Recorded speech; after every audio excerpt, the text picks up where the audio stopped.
அனைவருக்கும் அன்பான வணக்கம். தினம் ஒரு திருக்குறள். அறவினையும் ஆன்ற பொருளும் பிறவினையும் பெண் ஏவல் செய்வார்கண் இல். அறச்செயலும் சிறந்த பொருட்செயலும் பிற இன்பச் செயல்களும் மனைவி சொல்லை கேட்டு செய்பவனிடம் இருக்காது அப்படின்னு யார் சொல்றா?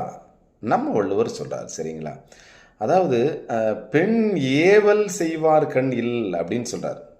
இதில் இந்த வார்த்தையை நம்ம அழகாக கவனிக்கணும். அதாவது மனைவி ஏவுகின்ற செயல்களை செஞ்சுக்கிட்டே இருக்கிறான் அப்படின்னு சொன்னால் அவனால் என்ன பண்ண முடியாதான்? அற செயல்களோ நல்ல செயல்களோ இல்லை அவனுக்கு தேவையான இன்பச் செயல்களோ செய்ய முடியாது என்பது தான் இதனுடைய பொருளாக இருக்கிறது.